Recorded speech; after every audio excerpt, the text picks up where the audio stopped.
What's up? How you folks doing? Please, you have to laugh for me tonight, no matter what. I have relatives visiting from Florida in town, so I promised them that this would be more fun than even when they got the rental car. So are you folks ready for Adam Ray? Yeah, my job here is to get you warmed up and ready for Adam Ray. You know, get you like excited and ready. I call this the foreplay slot that I'm in.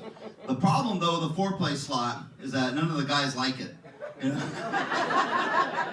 Some guys will they just want to miss the whole thing, you know? And then there's always a limit, like, no, Joe Samo, 9 minutes. You know? We can't have foreplay longer than 9 minutes. Okay. But I actually love performing here. This is nearby where I grew up in El Cajon, California. Anyone else from El Cajon? I had a very weird upbringing. I was born in Baghdad, Iraq, and then of all the places in the whole world, and my parents said, let's go to America. Not Hawaii, not Miami. We ended up in El Cajon. Okay? Now, El Cajon and Santee are the most racist part of all of America. And that's where we ended up. All the meth heads are in El Cajon. Right? I know. And they all live in the trailer parks. These places are dirty and freaking brothers and sisters getting together. And for some reason, everywhere in El Cajon when I grew up, I saw the Confederate flag everywhere. So I grew up thinking that El Cajon was part of the Confederate South. And it made sense because it was a dump, and I said, man, the North pounded this place. The Union Army really took it out on these guys in El Cajon. My relatives in Florida, if they get bored, I'll take them to El Cajon. They can see it's like, yeah, California's not all woke. We got a sliver of the Confederate South over here.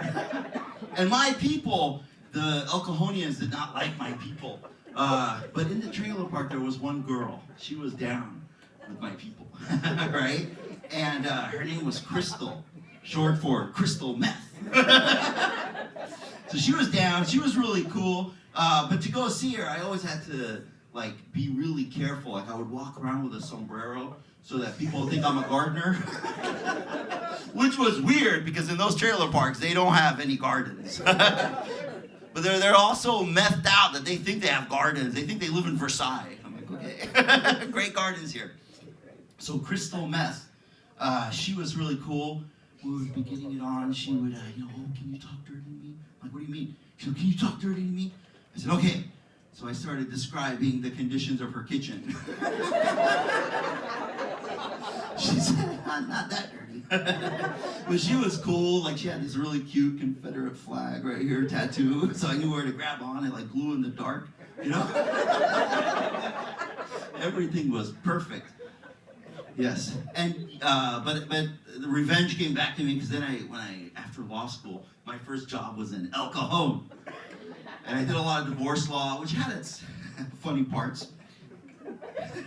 There was one girl, okay, get this, maybe out of 1,000 years of that El Cajon trailer parks, there was one really hot girl that came out of there. She was in my office, she was getting a divorce because her husband was cheating on her. I don't know why, because I'm like, this is the best thing out of an El Cajon trailer park. But anyway, he got herpes, and then she got herpes, because he had herpes, right? I know, it's a bummer. Okay.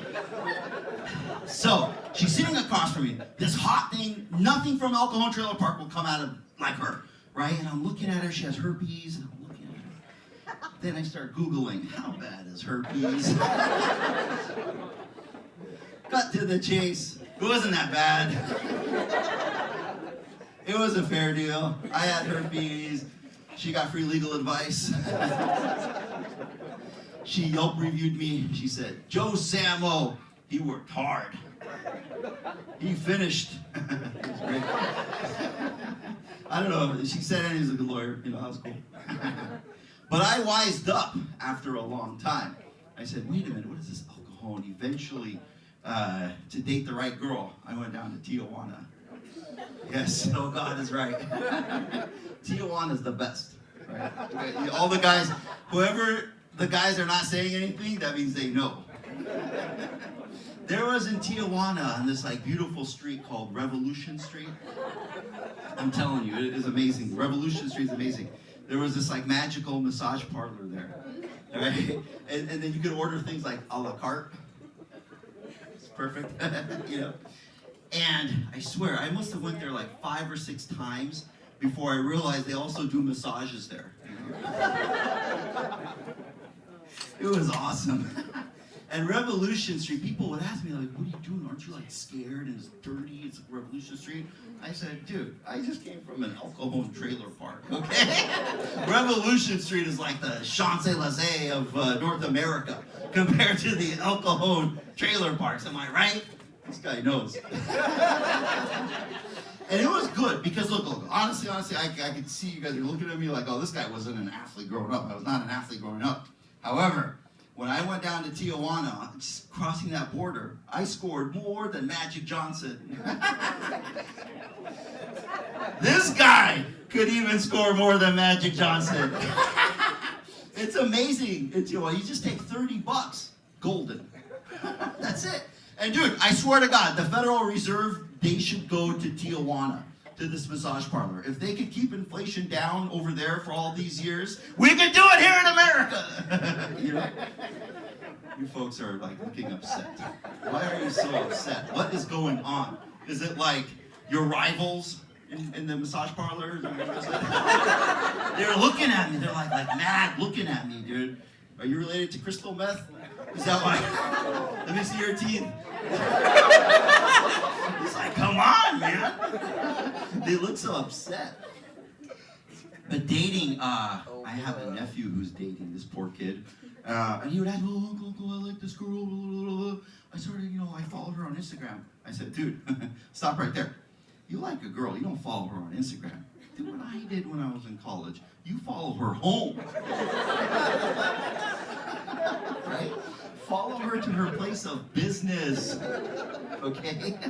Learn how to jimmy open her car.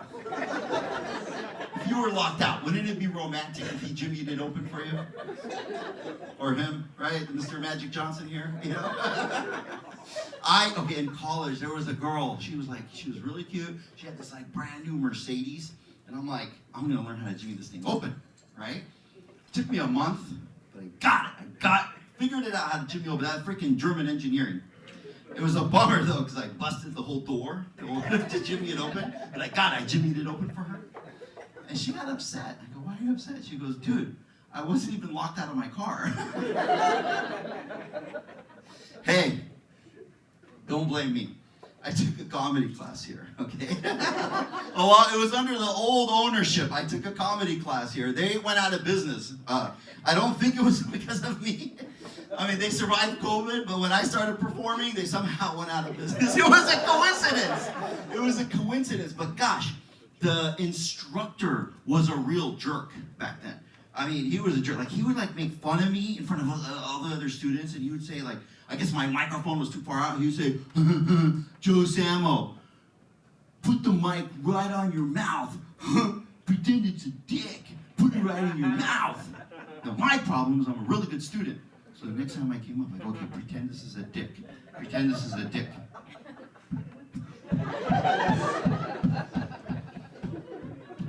Right?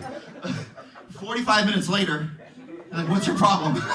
I said, this thing's not exploding. I don't know what to do. And I took it serious the next day, okay? I shoved it up my butt. He said, pretend it's a dick. What do? But I was legit. Eventually, I brought my own microphone, a big, black, shiny, you can see it from the moon type of microphone. I think Sam Lopez, where are you? Like that microphone. Okay. I have been married 17 years. My wife is here somewhere, I hope, still. I have some marital advice for you. Once a week, have a dedicated date night. That's what we do. Like on Tuesday nights, we have a dedicated date night on Tuesday nights. It was going very well until last week because we accidentally ran into each other on our dedicated date night. And it was very weird for our dates, All right, Magic John. This guy, I've never seen this guy so happy before. He's like texting me, where's that address? Thank you so much, folks.